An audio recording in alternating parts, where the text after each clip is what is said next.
जैनम जयतु शासनम।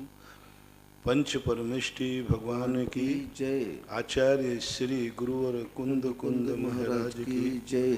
आचार्य श्री गुरुवर विद्यासागर महाराज की जय। परम पूज्य निर्यापक श्रवण मुनि श्री सुधा सागर जी महाराज की जय। जय। पूज्य महासागर जी महाराज की जय। आचार्य संघ की जय। कल अपना प्रसंग चला था कि हमारी जिंदगी के कुछ कार्य ऐसे हैं जो हमारे हाथ में नहीं। कुछ हमारे अतीत के कृत्य पर निर्धारित हो जाते हैं लेकिन हम भूल जाते हैं। अब भूली हुई कलम कौन याद दिलाए।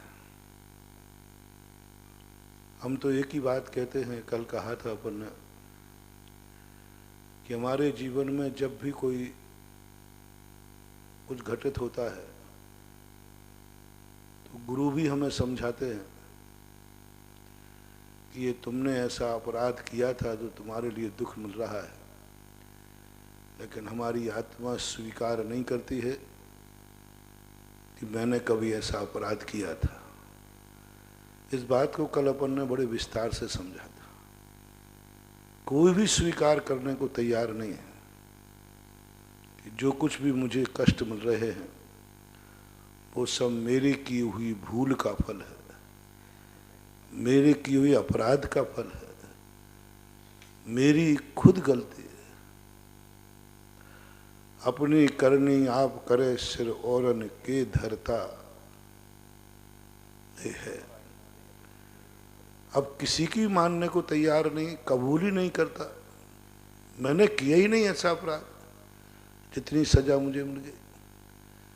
तब जिनवाणी ने बीच में ला करके कहा ये ऐसे नहीं मानेगा। कर्मों की अदालत में भी उसने अदालत को अन्यायी कह दिया। ये अदालत में अन्याय हो रहा है मेरे साथ में। और सारी दुनिया अपन लोग कर्म की अदालत को बड़ा बुरा भला कहते हैं। बहुत गंदे शब्दों का प्रयोग किया आपने कर्मों को, बहुत गंदे शब्द। सारे लोगों ने कर्म को क्या क्या नहीं कहा, दुश्मन कहा, अरी कहा, दुष्ट कहा। ये कर्म बड़े खतरनाक है, जितना दुख देना चाहते देते हैं।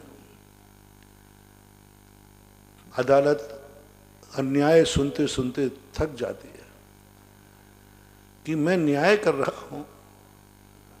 यदि महानुभाव दुनिया में ये कर्म नहीं होते ना तो आज ये दुनिया पापों से भर जाती है। यदि एक दिन न्यायालय खत्म कर दिए जाए, ये पुलिस वाले खत्म कर दिए जाए, कोर्ट खत्म कर दिए जाए, इतने मर्डर हो जाएंगे, इतनी चोरियां हो जाएंगे, इतने अनर्थ हो जाएंगे। एक दिन की घंटे भर की छूट दी जाए कि इस समय कोई कानून नहीं है देश में, अच्छे काम नहीं होंगे, बुरे काम होंगे। जब जब कानून ने छूट दी तब तब किसी ने अच्छा कार्य नहीं किया, बुरे कार्य कर दिए। संसार का नेचर है। इसलिए संसार पे कानून चाहिए, न्यायालय चाहिए, कोर्ट चाहिए, कचहरी चाहिए। ये कोर्ट, कचहरी, न्यायालय, पुलिस, थाने वगैरह, ये सबके कारण से अपन लोग, सारी दुनिया अनुशासन में चल रही है। अंदर तो बारूद भरा हुआ है क्रोध का। जब किसी से झगड़ा होता है तो ऐसे लगता है कि इसको इसी समय गला दबा के मार डालो। आप अपने दुश्मनों के प्रति परिणाम देखो कैसे आते। मात नहीं मार पाते इसलिए कि अभी पुलिस आ जाएगी, जेल में सड़ना पड़ेगा।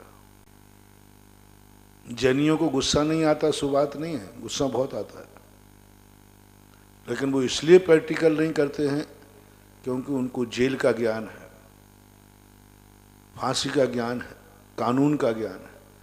कानून के डर से हम शांत बैठे हैं। नहीं तो जैनी कानून का डर उठा दिया जाए, जैनी तो फिर बहुत कलाकार होता है। लेकिन कानून, दूसरा डर जो सम्यक दृष्टि है, जो सम्यक दृष्टि हैं ये भी कहीं कम गुस्सैल नहीं है। मुनिराज के पास भी शक्ति कम नहीं है।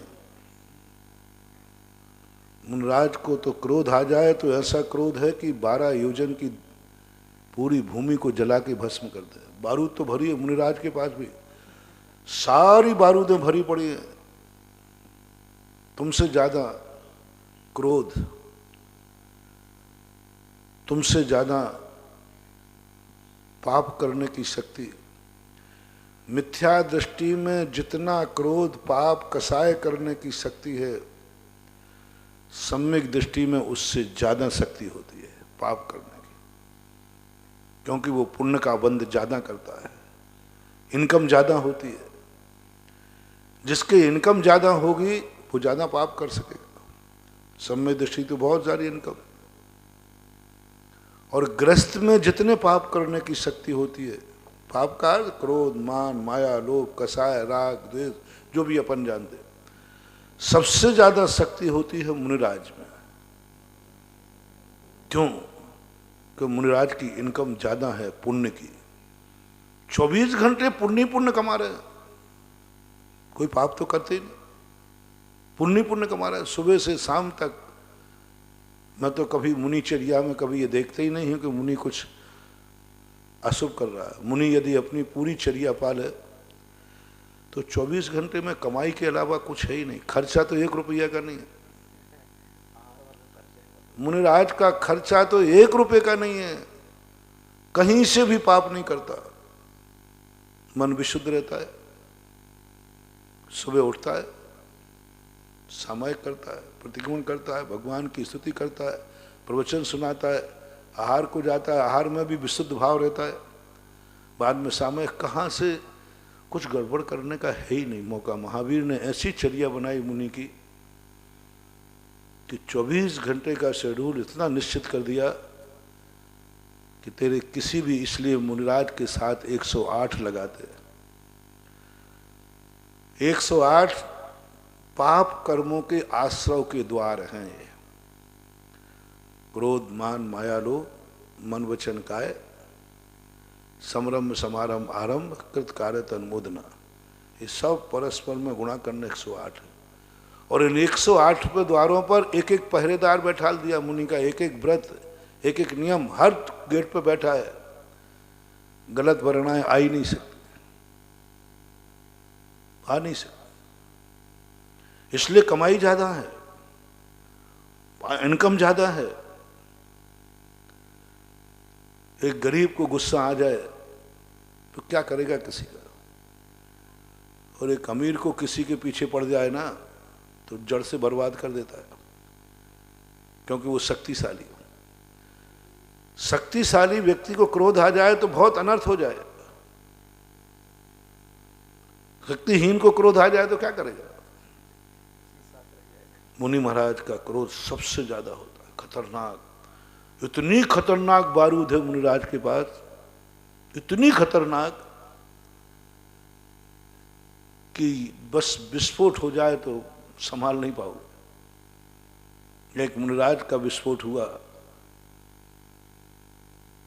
सारी की सारी 12 योजन की द्वारिका को कोई नहीं बचा पाए। बलराम और नारायण पूरी ताकत लगा दी, समुद्र का पानी उखेल फेंक दिया, लेकिन मुनिराज की लगाई हुई आग थी, कोई नहीं बुझा पाएगा। आकाशवाणी, देवताओं ने हाथ ऊंचे कर लिए, दुनिया की लगी हुई आग हम बुझा सकते हैं। कल्पांत काल पवनोदत वन्य कल्पम दावा नलम ज्वलित मुज्ज्वल मुस्फुलिंगम विश्वम जगत सुमेव सम्मुख मापतंतम त्वन्नाम कीर्तन जलम समयत शेषम। ये जो कल्पांत काल हवा से उद्वेलित है, ऐसी आग की भी शांति हो सकती है भगवान आपके नाम से, आपके नाम लेने से, ऐसी। लेकिन मुनिराज के क्रोध की लगी हुई आग कोई भक्तांबर काम नहीं करेगा। सारे देवताओं ने हाथ ऊंचे कर दिए, हजारों देवता बलराम के पास और नारायण के पास थे। उन्होंने अपने देवताओं को आदेश दिया, तुम क्या कर रहे हो,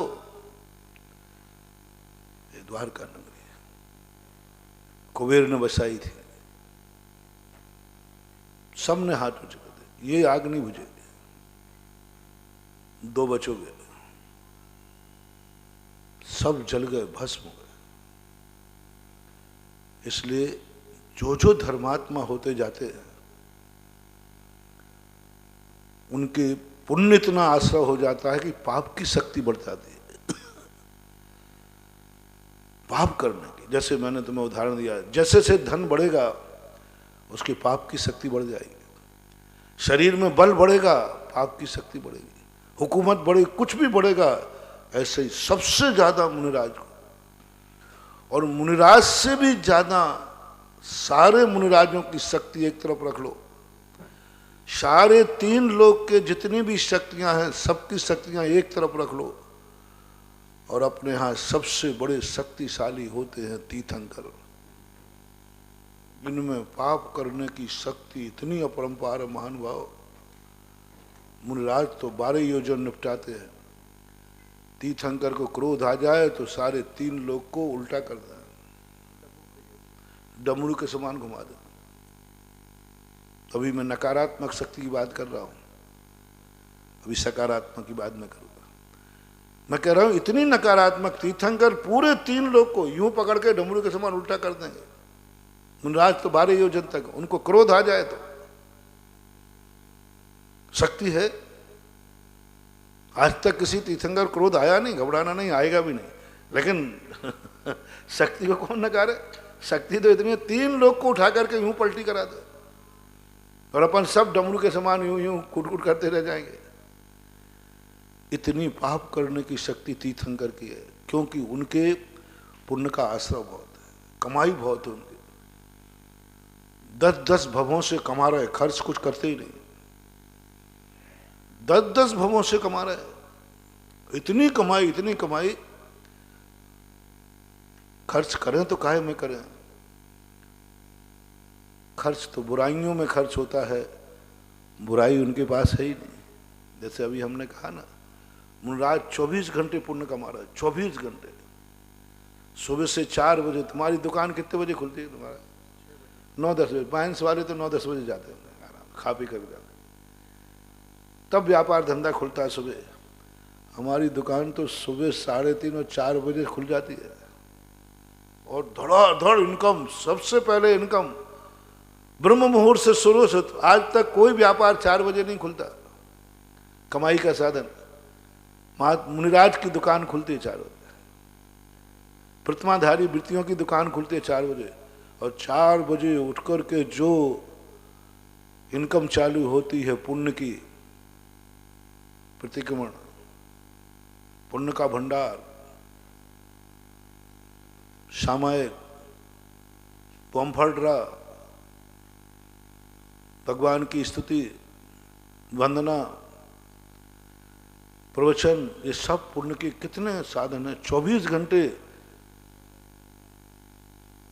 साधु को तुमने फ्री कब देखा?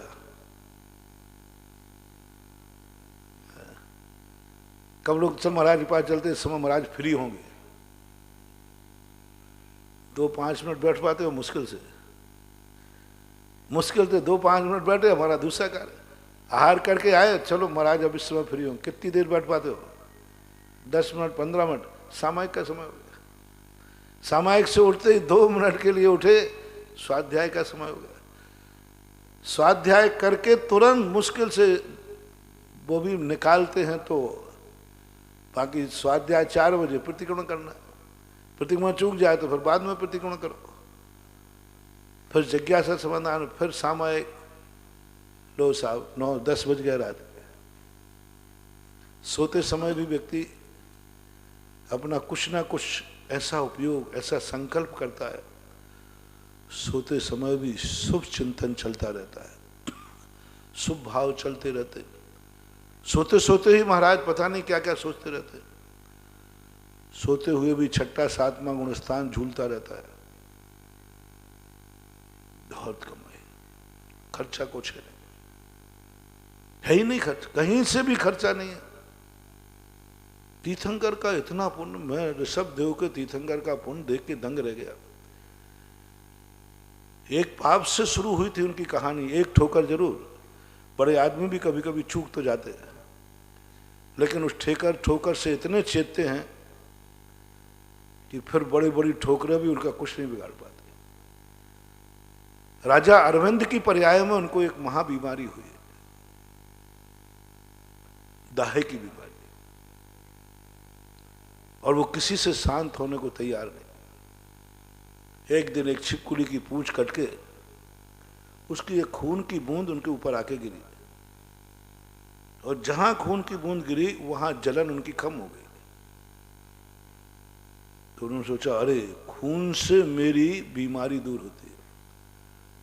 तो उसने बेटे को आदेश दिया, जाओ मुझे खून का बावड़ी तैयार कराओ, खून की बावड़ी, खून का कुंड तैयार कराओ, मैं उसमें कूदूंगा, नहाऊंगा तो मेरी जलन ठीक हो जाएगी, क्योंकि एक बूंद से जब इतनी शांति मिली, पूरे से कितनी। बेटा धर्मात्मा था, घबरा गया, भयभीत हो गया। आदिनाथ भगवान के जीव की बात कर रहा हूं, बहुत बहुत पहले, बहुत बहुत पहले। जितने महान आत्मा है ना, इनका इतिहास भगवान ही मालिक है। हाँ, इतिहास हमेशा काला ही होता है। बेटे ने कहा, पिताजी आप वैसे ही बीमार हैं, अशुभ कर्म है, ये कहते। बोले नहीं, मेरी दाह खत्म हुई है खून से, मैं खून के कुंड में नहाऊंगा। बेटे ने कहा, क्या करूं, एक कुंड बनाना है, कितने पशुओं को मारूंगा तब कुंड का कुंड भरेगा। उसने कहा, जी पिताजी। और उसने लाख का रंग का, खून के रंग का मिला करके कुंड बना दिया। और जैसे ही वो कुंड में उतरा तो अब खून तो खून ही होता है। उसने कहा, ये तो दूसरी गंध है, दूसरा स्वाद है, दूसरा स्पर्श है। हाँ पिताजी, मैं क्या करता, मैं नहीं मार देता। तो वो कुंड से निकलकर अपने बेटे को मारने का, मैं तेरे खून से नहाऊंगा। और जाकर के क्रोध में जा रहा था, एक ठिब्बा लगा, एक लकड़ी पेट में गई, मर गया, मर के नरक गया। राजा था अरविंद, बहुत बड़ा राजा था। उसने बहुत युद्ध जीत करके धन का संग्रह किया था, लेकिन नरक चला। लेकिन वो धन उसकी दृष्टि में रखा हुआ था। फिर नरक से निकल करके अपने खजाने के भंडार में सांप हुआ। ये नियम होता है कि जिनको धन दौलत के रहते हैं वे सांप बनते हैं और उसी भंडारे में बनते हैं। जब कोई उस भंडारे में जाए तो वो सांप सामान धन निकालने नहीं देता, फुसकारता। बेटे ने जाके महाराज से पूछा, महाराज हमारे खजाने में एक सर्प ने जन्म लिया है, वो किसी को अंदर नहीं आने दे रहा है। महाराज ने कहा, बेटा यह तुम्हारा ही पूर्वों का वंशज है, जो भी पीढ़ी निकल गई, नरक चला गया था ना, तुम्हारे पूर्वजों का वंशज है ये। इतने पीढ़ियां पहले तुम्हारा एक राजा हुआ, वो है सर्प, उसको आप संबोधन जाके करो, वो नहीं जाने देगा। संबोधन करो, उसको जाति स्मरण हो जाएगा। जैसे संबोधन किया, उस सर्प को जाति स्मरण हुआ, और पश्चाताप करने के बाद सल्लेख नारी, देखो कितना खूंखार, सब उससे पता चल गया कि मैं नरक गया था, मुझे ऐसा हुआ था, मुझसे ऐसा हुआ था। उसके बाद उसने पश्चाताप किया और सल्लेखना पूर्वक मरण करके देव हुआ। देवों के बाद आकर के विद्याधरों के यहाँ महाबल नाम का, उसके पहले उसने एक और पर्याय धारण की मनुष्य की। उस पर्याय में उसने निदान बंद कर लिया। उस समय उसकी पर्याय थी जय वर्मा, उसका नाम था। जय वर्मा ने जैसे ही देखा, और उसके साथ फिर एक दुर्भाग्य घटित हुआ, क्योंकि उसने बेटे को मारने का भाव किया था। उस परिणाम स्वरूप उसके पिता ने बड़े बेटे को राज्य न देकर, बड़ा बेटा था जय वर्मा, छोटे बेटे को राज्य दे दिया तो ये घर छोड़ के भाग गया। पूरी कहानी नहीं सुना रहा हूं, अपने प्रसंग पे आना अपन को। महान आत्माओं का पुण्य का संचय कैसे होता है और ये पाप कैसे करते हैं, बिगड़ जाए तो कितना खतरनाक है। जाकर के जब उसने, राज्य की ललसा तो लगी थी, मुनि तो बन गया, लेकिन बार बार इसको यही याद आता था मेरे पिताजी ने मेरे साथ धोखा किया, छोटे भाई को राज्य देकर मुझे नहीं दिया। ये सल उसके पास से नहीं गई। एक दिन विद्याधर वहां से निकल रहा था तो ये निदान करता है कि मैंने मुनि पद पर रह करके जो भी तपस्या की है, इस तपस्या का फल एक दिन मैं विद्याधर बनूं। तपस्वी तो था ही, महाबल नाम का विद्याधर बना, मिथ्यादृष्टि बना। अब महाबल के 4 मंत्री थे, 3 मंत्री मिथ्यादृष्टि थे, एक मंत्री था स्वयं बुद्ध करके। वो अपने राजा को मिथ्यात की तरफ जाकर देख करके भयभीत होता था। बहुत समझाया उसको, अंत में समझ गया और बाद में जाकर के यहां से मर करके ललितांग नाम का देव हुआ और श्रीमती उसकी पत्नी हुई। और ये दोनों वहां से मर करके बीच में अपनी नाना पर्याय धारण करके वज्रनाभि चक्रवर्ती हुए, ललितांग देव के पहले। मैं पुण्य कह रहा, देखो उनका पुण्य देखो। राजा अरविंद थे, महाबल विद्याधर हुआ, विद्याधर श्रेणी का महाराजा, चक्रवर्ती हुआ, वज्रनाभि चक्रवर्ती, वज्रनाभि चक्रवर्ती। आदिनाथ का जीव भी था वज्रनाभि चक्र। वज्रनाभि एक भावना आती ना, 3 प्रदीक्षण दे सिरनायो कर पूजा तुतकीनी, साधु समीप निकट कर बैठो चरणों में। ये वज्रनाभि की भक्ति है। वज्रनाभि चक्रवर्ती हुए और चक्रवर्ती पद में जाकर के तीर्थंकर प्रकृति का वंद किया और तीर्थंकर प्रकृति का वंद करके सर्वार्थ सिद्धि गए और इतनी ताकत पाई। अब बोलो, 3 लोग को डमरू के समान घुमाने की ताकत कितने भाव से कमाई? इतने भाव की कमाई है, इतने भाव की कमाई है। इतनी शक्ति है पाप करने की, फिर ये करते क्यों नहीं है?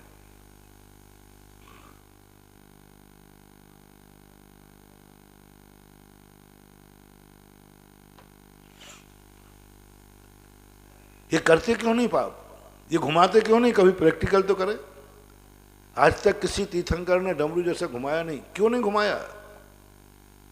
कारण क्या था?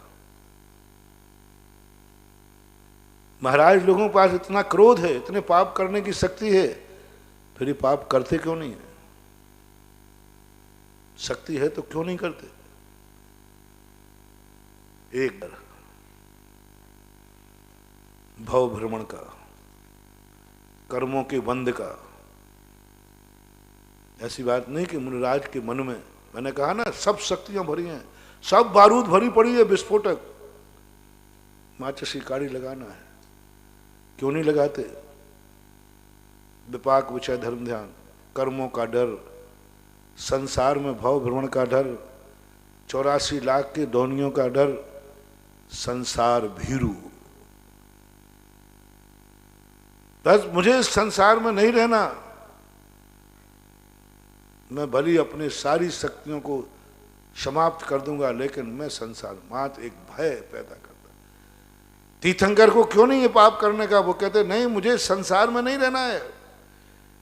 यदि मैंने ऐसा कर दिया तो मैं संसार में पड़ जाऊंगा और मुझे तो जितने जल्दी हो सके मोक्ष जा सके। मात्र मोक्ष की रुचि और कर्मों का डर साधु को समता में रखता है।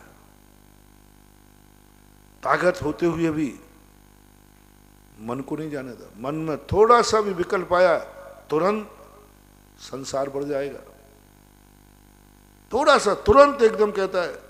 और जैसे संसार का भय दिखाते हैं, मन शांत हो जाता है। कि मन बालक के समान है। बच्चा कहता मुझे रात में भोजन कर, देख ले रात में खाएगा सींग निकल आएंगे, अरे फिर नहीं खाऊंगा। हम लोग भी अपने मन को यही कहते हैं, देख ले यदि मन में तूने थोड़ी भी कसाय रखी, राग द्वेष रखा, संसार बढ़ जाएगा। बहुत किनारे पे बैठा है, बस एक दो भाव है, मुश्किल से मोक्ष मिलने वाला है। संलेखना वाले का तो निश्चित ही हो गया। तू चाहे तो एक भाव अगले भाव में मोक्ष, और थोड़ा सा भी तूने मन बिगाड़ दिया तो ध्यान रखना मूल स्थान गता, फिर पूरी प्रक्रिया करेगा तो साधु का आत्मा कांप जाती है। इतनी मेहनत करके मैं यहां आया और थोड़ा सा मन चंचल हो जाए तो पुनः मूल स्थान गता नहीं, नहीं मैं अपने मन को उधर नहीं जाने दूंगा। विपाक पूछा था, गृहस्थ कानून के डर से पाप से बचता है, साधु कर्म के डर से पाप से बचता है, तीर्थंकर संसार भ्रमण के डर से पाप से बचते हैं। ये डर बहुत जरूरी है जीवन में, बहुत जरूरी है। इसलिए कर्मों को जो हम बुरा कहते हैं, ये कर्म ही मुझे लाइन पर लगाए हुए हैं। कर्मों को अपन जितनी गालियां देते, थोड़ा कर्म के संबंध में सोचो। जो मैंने सोचा है आप लोग भी सोचो। मैंने तो तुम्हें उदाहरण दे दिया ना, काश यदि दुनिया में कानून नहीं होता तो क्या होता? धर्म ज्यादा होता कि अधर्म ज्यादा होता? अधर्म ज्यादा होता। पुलिस नहीं होती तो डांके ज्यादा डलते। इसी प्रकार यदि ये दुनिया में कर्म नहीं होते तो मुझे दिखता शायद कोई धर्मात्मा नहीं मिलता, कोई धर्मात्मा नहीं मिलता, कोई धर्म नहीं करता, कोई मंदिर नहीं होता, कोई साधु नहीं बनता। भगवान, वे तो रोंगटे खड़े हो जाते कई बार। कर्म के संबंध में जब मैं सोचता हूं तो मैं कहता हूं, हे भगवान, कर्म नहीं होते तो क्या होता? आज जिस ढंग से अराजकता की कगार पर विश्व खड़ा है, यदि कानून नहीं हो तो हम तो बिहारी नहीं कर पाएंगे। आप जैनी लोग तो रह नहीं पाएंगे। कानून हटते ही सबसे पहले जैनी लुटेंगे। कानून हटते ही सबसे पहले हम मुनियों का दबाया होगा।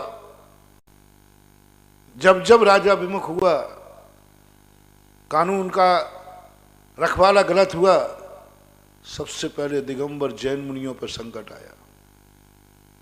पूरा इतिहास मैंने पढ़ लिया शुरू से। जब जब राजा आताताई हुआ, जब जब राजा के कानून खत्म कर दिया उसने, सबसे पहले दुनिया ने किसी पर संकट आया, प्राण लिए तो मुनि राजों को। हम लोग बहुत कगार पकड़ गए। हम लोग मात्र कितनी साधना कर लें, कितनी तपस्या कर लें, हम लोग कानून की कारण ही सुरक्षित है। राजा ठीक है तो हम सुरक्षित हैं। हम लोगों को कई बार भावना पड़ती है कि राजा अच्छा हो। चुनाव के समय भी हम लोग भावना भाते हैं, अच्छा राजा आ जाए। हालांकि हम लोगों को कहा है, काहू की धन हानि किसी जय हार न चिंते, लेकिन बहुत खतरनाक है। यदि राजा प्रतिकूल आ गया तो राजा सबसे पहले अटैक करेगा। सबसे ज्यादा धर्मात्मा कौन है? यदि पापी राजा आ गया, अन्यायी राजा आ गया, नास्तिक राजा आ गया, तो वो सोचता है संसार में सबसे बड़ा धर्मात्मा कौन है, सबसे बड़ा पवित्र आत्मा कौन है, सबसे बड़ा साधु कौन है? तो उसकी लिस्ट में आएगा, साहब समस्त पापों से, परिग्रह से, राग द्वेष से रहित दिगंबर जैन मुनि हैं, बस उनको कत्लेआम कर दो। जैन मुनियों का जितने बार कत्लेआम हुआ, संकट आया, आज तक किसी भी संप्रदाय के साधुओं पर इतना संकट नहीं आया, किसी भी संप्रदाय का। शुरू से देख रहा हूं मैं, चौथे काल की कहानियां देख रहा हूं। चौथे काल के भी संप्रदाय थे। सुंडाल सर्पणी में चौथे काल में हुए, हर संप्रदाय था। किसी भी संप्रदाय के साधुओं पर इतने संकट नहीं आए। जैन राजा हुए, चक्रवर्ती हुए हैं, लेकिन किसी को दुख पहुंचाते नहीं, किसी का नाश करते नहीं। लेकिन जब जब ढोर जैनियों से हटकर आताताइयों के संग गए, जैनियों का हस्तिनापुर में देख लीजिए, 7 दिन के लिए दुष्ट राजा बन गया, 700 मुनियों पर उपसर्ग आ गया। एक दुष्ट राजा से 700 मुनियों क्या वेदनाएं भोगना पड़ी चौथे काल में। इसलिए हमेशा आपकी भक्ति में भी, हमारी भक्ति में भी आता है, आपके शांति पाठ में भी आता है, राजा अच्छा हो, है क्षेमम सर्वप्रजानाम, नृपति आदि सब आया उसमें कि अच्छा राजा हो। क्योंकि हमें मालूम है अच्छा राजा होगा तो ही मैं रत्नत्रय पालन कर पाऊंगा, तो ही मैं मुनि व्रत पालन कर पाऊंगा, तो ही ये धर्म पालन कर पाऊंगा। चुनाव में अच्छा राजा आ जाए, नहीं तो कानून लगा दे मुनियों का विहार वर्जित है, क्या कर लोगे? कोई दिगंबर नहीं रह सकता। एक दिल्ली में आए हुए राजा ने 12वीं शताब्दी में फरमान जारी कर दिया, कोई भी दिगंबर मुनि नहीं रहेगा। 1 मिनट में, 1 सेकंड में लगा 600 साल तक एक मुनियों को बिहार नहीं कर। 600 साल तक उत्तर भारत में मुनियों का अभाव रहा, कोई मुनि नहीं हुआ। शांति सागर महाराज ने फिर साहस किया। मुनियों में क्या साधना करने की ताकत नहीं थी? थी, सब कुछ थी, राजा अनुकूल नहीं था। राजा अनुकूल नहीं था तो हम लोग तो कानून के डर पर ही, ये ध्यान रखना, ये कानून का डर ही हमें, तुम्हारे गुरुओं को सुरक्षित रखे है। कानून के डर से ही अपन यहां बैठे प्रवचन कर रहे हैं, कानून के डर से ये तीर्थ क्षेत्र है। ओह, बिजोलिया का तो इतिहास ही अच्छा है। यदि कानून तुम्हारे पक्ष में नहीं होता तो आज ये बिजोलिया तपोदय तीर्थ होता क्या? न ये क्षेत्र होता, ना तुम होते, ना हम होते, न ये चतुर्मास होता, और पता नहीं क्या होता। मात्र कानून की बदौलत है कि आज क्षेत्र तुम्हारे हाथ में है। आज अपन यहां बैठ के धर्म ध्यान कर रहे हैं, कानून की बदौलत। इसी प्रकार से कर्म की बदौलत है। मैं तो कर्म को बहुत बहुत धन्यवाद देता हूं। ये कर्म, मैं तो कभी कर्म को दुष्ट नहीं कहता हूं, क्योंकि मैं तो कहता हूं हे कर्म, तेरे डर के कारण से ही हम मुनि बने बैठे हैं। तेरे कर के कारण, डर के कारण से ये मन कंट्रोल में है। तेरे डर के कारण से ही कर्म बन जाएगा, कर्म बन जाएगा। कर्म भीरू हूं, कर्म किसी को छोड़ता नहीं है। आप देखना, जैनी लोग, जो जैनी हो या जैन मुनि हो, आप लोग सब करना चाहते, आप रात में खाना चाहते, अभक्ष खाने का भाव आता है। मां जैनी इसलिए नहीं करता, कर्म का डर, कर्म का डर, दुर्गति का डर मन को मार लेता है। नहीं, ये अभक्ष चीजें नहीं खाऊंगा, कर्म का डर है, कर्म बंद होगा। और उसने पढ़ लिया शास्त्रों में, ऐसा किया तो ये कर्म बंद होगा और ये कर्म बंद होगा, तो इस कर्म बंद में कितने दुख हैं। हाँ, मर्डर करना, हाँ, मर्डर करने वाला चाहता है गुस्सा आ जाए, उसको 302 धारा दिखती है। 302 धारा, 302 धारा में आजीवन कारावास, फांसी भी हो सकती है। उसका हाथ ढीला पड़ जाता है, जो तलवार उठा ली थी, चाकू उठा लिया था मारने को, किसने ढीला कर दिया हाथ?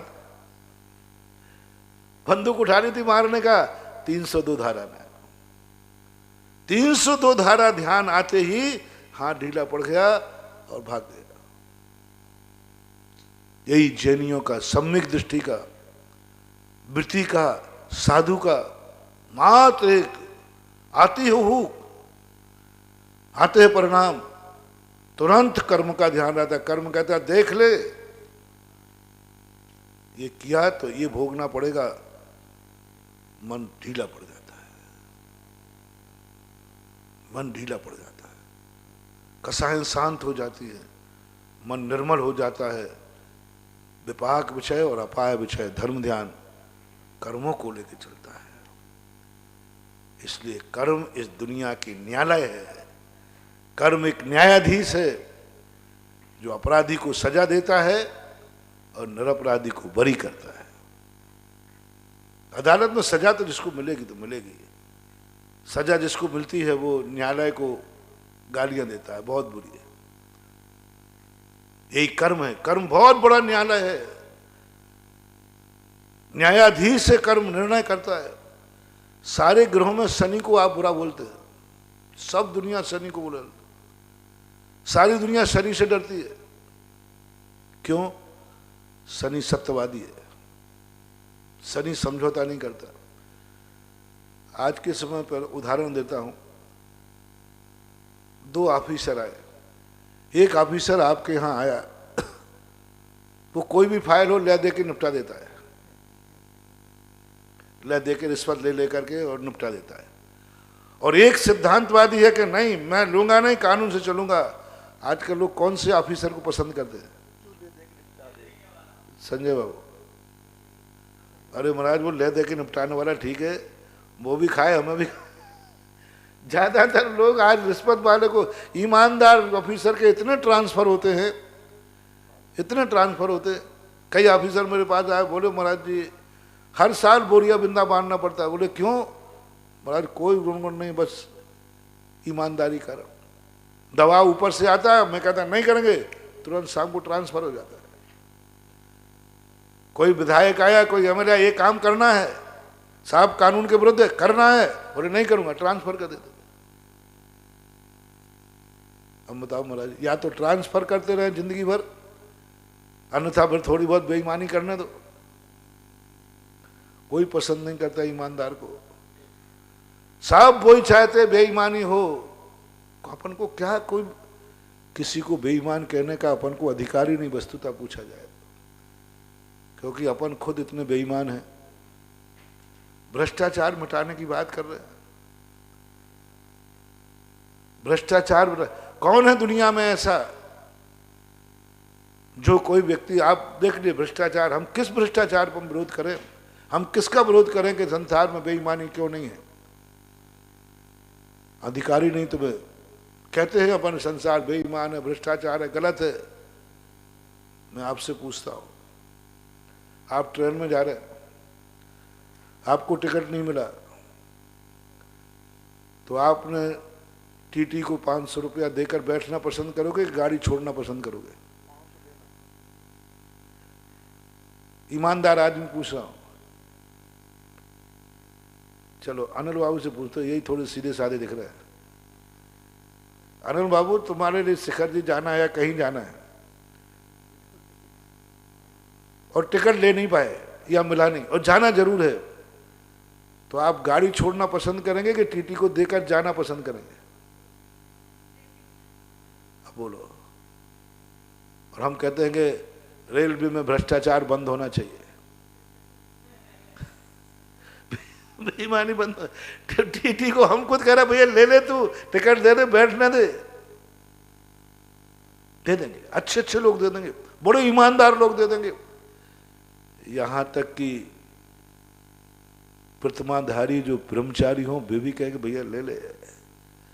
प्रतिमाधारी भी दे देगा रिश्वत, कहेगा भाई दे, तू ले तो थे सही, मुझे तो टिकट दे दे, बैठने का जाना है।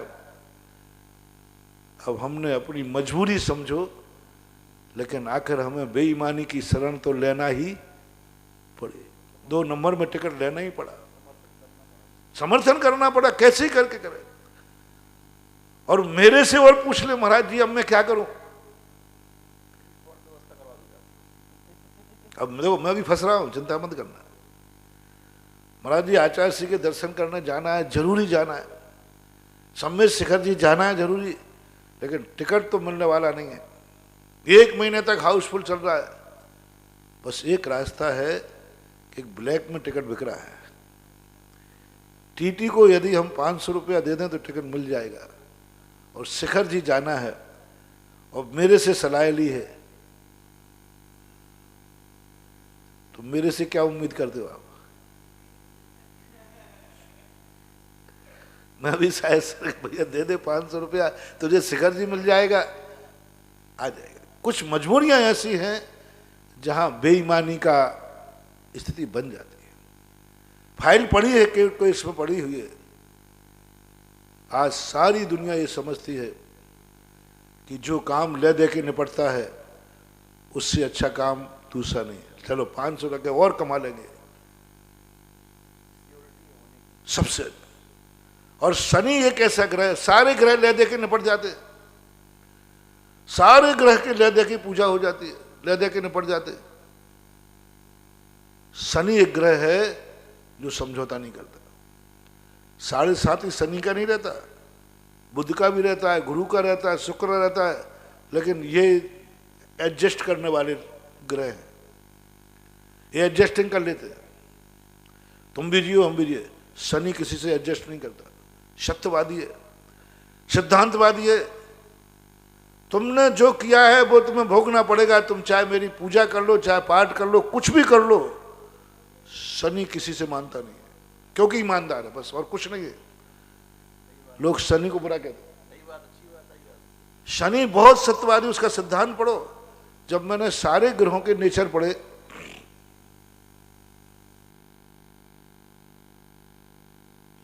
सारे ग्रहों के स्वभाव पढ़े, तो सबसे ज्यादा ईमानदार पूरे ग्रहों में, सत्यवादी, ईमानदार, कोई समझौता नहीं कर, शनि है। तो मानते नहीं, अड़ैया हो चाहे 7.5 हो, वो तो लगेगा। क्यों? वो कहता मैं समझौता नहीं करूंगा, तुमने किया है 7.5 भोगो, मैं समझौता नहीं करूंगा। पहले मैं शनि को मैं भी बुरा मानता था, लेकिन जब शनि का स्वभाव पड़ा तो मैंने कहा वाह, बहुत, इन ग्रहों में एक ग्रह है जो ईमानदार है। लेकिन जब वो अपने पीछे पड़ता है तो अंत में मन हो जाता है कि हे शनि देव, ले ले एक पौआ तेल, लो मैं मुनि सुब्रत नाथ भगवान के पास जाता हूं। आ ही जाता बेईमानी का भाव, आ ही जाता बेईमानी का भाव, ले देने का भाव आ जाता है। ये जब अपने कर्म के उदय में आते, अपन पूजा पाठ धर्म करके टालना चाहते, ये क्या है? बेईमानी तो है ही, बेईमानी तो है ही। पाप कर्म का उदय आ गए। पक्का मालूम है कि पाप कर्म मैंने किया था, अब इसको हम कैसे निपटाएं? तो शांति धारा कर लेते, अभिषेक कर लेते, माला फेर लेते। यानी पाप तो कर लिया और पाप की सजा आई तो उसको हम भागने का प्रयास कर रहे हैं। सूक्ष्म दृष्टि कह रहा हूं, सूक्ष्म दृष्टि कह रहा हूं आप लोगों के लिए। कर्म तो तुम्हें किया है, तब उदय में आया। अब उस कर्म के उदय को भोगने में तुम्हारा प्रयास ज्यादा रहेगा कि उस कर्म से बचने का प्रयास ज्यादा रहेगा? ग्रस्त लोग बताएं। और आपको मालूम है मैंने कर्म किया है, कर्म मेरा उदय में आया, बुरा दिन आया, कष्ट आए, जो कुछ भी आया, ये सबको मालूम है कर्म। अब इस कर्म को तुम समता पूर्वक भोगने का भाव करोगे या इसको हटाने का उपाय खोजोगे? ग्रस्त है, हटाने का उपाय सोचेगा, मंदिर जाएगा, पूजा करेगा, सिद्ध चक्र मंडल विधान करेगा, सब करेगा। क्या यह बेईमानी नहीं है? क्या ये पाप करने के बाद बचने का उपाय नहीं है? शांति धारा बचने का उपाय नहीं? नमोकार मंत्र, भक्तांबर पाठ आदि, ये सब क्या है? ये सब क्या है? ये सब ले दे के निपटाना है। का पाप तो कर ही लिया, अब सजा नहीं हो पाए, साहब मजिस्ट्रेट साहब को सेट करो, मजिस्ट्रेट साहब को सेट करो। तो हम भी शांति धारा से सेट कर रहे हैं, भक्तांबर से सेट कर रहे हैं, नमोकार मंत्र से सेट कर रहे हैं, मैना सुंदरी सिद्ध चक्र मंडल विधान से सेटिंग कर रही है। साहब ले दे के निपटाओ। मेरे पति ने पाप तो कर लिया है, मेरे पति ने पाप तो कर लिया है और पाप का फल भोगना पड़ेगा। अब किसी ने कहा सेटिंग हो सकती है, सेटिंग हो सकती है तो बताओ क्या करूं, कुछ भी करने को तैयार हूं। बोले सिद्ध चक्र मंडल विधान की सेटिंग है। बोले ठीक है, ऐसा करना पड़ेगा, सब ठीक है। लो मैंने सिद्ध सेटिंग करके और सजा से बच गए। अन्यथा अभी दूसरा उदाहरण भी दे रहा हूं, ऐसे सैकड़ों उदाहरण पड़े। विरोध नहीं कर रहा हूं मैं, मना नहीं कर रहा। मैंने कहा कि गृहस्थ कितना भी ईमानदार हो, वो अपने काम को बनाने के लिए, अच्छे काम को बनाने, बुरे काम को नहीं कह रहा हूं, मिथ्या सम्यक दृष्टि बुरे काम नहीं बनाए। गलत कार्य के लिए जाना है तो वो नहीं, बुरे कार्यों के लिए सेट करना तो पापियों मिथ्या दृष्टियों का काम है। मैं तो सम्यक दृष्टि से कह रहा हूं, अच्छे कार्य करने के लिए उसके मन में बेईमानी आ सकती है। अच्छे कार्य, शिखर जी जाना है, अच्छा कार्य करना है, अच्छे कार्य की सफलता के लिए करेगा और करते ही सावध ले सब वो पुनरासो। भगवान की पूजा पाठ करने के लिए थोड़ा दोष लगेगा, लगा लूंगा, चल जाएगा। तो इसको निषेध नहीं कर रहा हूं, आगम से वैलिड है।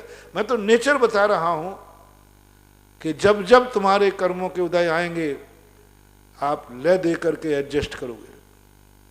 जो कहो महाराज मैं कर लूंगा, भक्तांबर पाठ करना कर लूंगा, शांति धारा कर लो कर लूंगा, ये सब एडजस्टिंग है, ये सब बेईमानी है, ये सब ले दे करके निपटाना है, ये सब अपने कर्मों के करने के पाप की सजा से बचना है। तत्व दृष्टि है, थोड़ी गहरी बात है। आज बार सब चलेगा, शाम तक जिज्ञासाएं आएंगी जबरदस्त। हाँ, लेकिन मैंने किनको कहा, जो संकट में अशुभ कर्म के उदय आने पर इसको दूर करने के लिए उपक्रम करते हैं, दूर करने के लिए करते हैं, उनके लिए कहा है मैंने। पूरी बात समझना ना। कोरोना आ गया, उसकी शांति के लिए शांति धारा, हम भी सब शामिल हैं, चिंता मत करना यार। तो मैं तुम्हें को आरोप नहीं दे रहा हूं, मैं तो करा रहा हूं, तो मैं तो पहले फंसूंगा। और प्रतिदिन बोल रहा हूं आरोग्यार्थम। भक्त को आरोग्य क्यों करना चाहते, उसको सजा भोगना दो ना, किया है। अब मैं तो ज्ञानी हूं ना। तुम्हारे ऊपर कोई बीमारी आई तो बोलो कर्म का उदय है कि नहीं, पक्का हम भी मानते, आप भी जानते। तो फिर जब उसने अपराध किया है तो सजा भोगने दो। ये शांति धारा कह के निपटा क्यों रहा है, ले दे करके क्यों कर रहे हो आरोग्यार्थम? कर्म पूरी, सजा पूरी हो जाएगी, अपने आप रोग दूर हो जाएगा। नहीं, भक्त है, उसका धर्म ध्यान छूट रहा है, उसका सब में क्लेश हो जाएगा, परिवार अनाथ हो जाएगा, पता नहीं मर के कहाँ जाएगा। ऐसा इतना बढ़िया जैन कुल पाया, अकाल में मर के क्या करेगा, परिवार अनाथ हो जाएगा, सब कुछ हो जाएगा, धर्म ध्यान। तो फिर ये बेईमानी है, मंजूर है, ला दे के निपटाओ। यदि शांति धारा से मेरा भक्त कर्मों की सजा से बचता है तो मैं ये बेईमानी करने को तैयार हूं। मैं तत्व दृष्टि की बात बहुत ऊंची बात है, ध्यान रखना। जिनवाणी कहती है, भेद विज्ञान जिनवाणी ने कहा, बेटा ये सब जो तुम कर रहे हो अपने भक्तों की खातिर, प्रतिदिन 50-50 लोगों के आरोग्यार्थम आरोग्यार्थम, तुझे इतना ज्ञान नहीं है कि कर्म के बिना इनको सजा नहीं। इन्होंने एक कर्म किए हैं, भोगने दो इनको। तो मैं तो भगवान से भी कह दिया, भगवान यदि मेरा भक्त रिश्वत दे के भी निरोग होता है तो आप ले लीजिए, ले लीजिए, क्योंकि आप भी ले लीजिए और मुझे, मेरे भक्त को निरोग कर दीजिए। क्यों? हमें अच्छा दिख रहा है, बहुत अच्छा दिख रहा है, लेकिन तत्व दृष्टि तो रखना ही है। पलायनवाद तो है ही, एडजस्टिंग तो है ही, सजा से बचने का नाम लेना ही तो बेईमानी है। पाप से बचने का नाम ईमानदारी है और सजा से बचने का प्रयास बेईमानी है। परिभाषा बना, पाप से बचने का नाम ईमानदारी है और सजा से बचने का नाम बेईमानी है। यानी हम अपराध तो कर रहे हैं लेकिन सजा नहीं झेलना चाहिए, ये बेईमानी है, सरासर बेईमानी। धर्म तो कहता है पाप से बचो, पाप मत करो, पाप को छोड़ दो, बुरे कार्य करो ही मत, ये धर्म की नीति है। लेकिन तुम तो कहते नहीं पाप तो मैं करूंगा लेकिन सजा से मैं बचूंगा, ये बेईमानी है। और जब जब अपन कोई भी धर्म अपने अशुभ से बचने के लिए करते हैं, संकट को दूर करने के लिए करते हैं, बहुत सूक्ष्म दृष्टि से देखो तो ये सब बेईमानी है, रिश्वत है, सजा से बचने का उपाय है। लेकिन ये ग्रस्त को चलेगा, क्योंकि ग्रस्त कुछ नहीं जानता। ग्रस्त कहता है मेरा कार्य होना चाहिए, चाहे ईमानदारी से हो चाहे बेईमानी से हो, मुझे शिखर जी की वंदना करना है, बात खत्म है। चाहे 1 नंबर में टिकट मिले चाहे 2 नंबर, बस उसका कुछ, उसकी लगन किससे है? शिखर जी। अब चाहे भले 2 नंबर में लेना पड़े, मैं भगवान का अभिषेक करूंगा, उसमें जल का जीवों की आराधना होगी, होगी, मंजूर है मुझे। ओहो क्या साहस कर लिया, तू भगवान का अभिषेक करने जा रहा है, उसमें पानी में से जल लेगा ना तो जल का जीवों को धक्का लगेंगे, वो जीव मरेंगे। बोले मरे तो 100 बार मरे, मैं तो अभिषेक करूंगा। मंदिर बनाएगा? बोले हाँ मंदिर बनाऊंगा। देख ले नींव खोदने में जीव बनेंगे, असंख्यात जीव। बोले मंजूर है। हिंसा करने को तैयार है धर्म के लिए, नींव खोदने को तैयार है धर्म के लिए।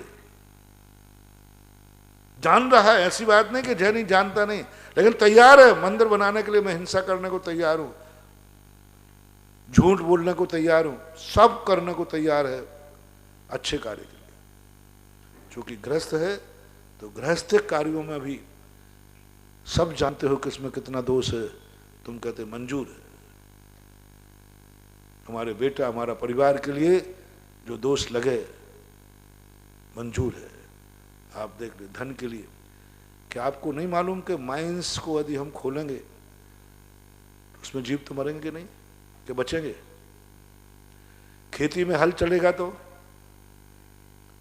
मालूम है, ऐसे नहीं मालूम। और हम कह भी दें हर चले, बोले महाराज सब मंजूर है, तो आप बीच में मत बोलो तो अच्छा है।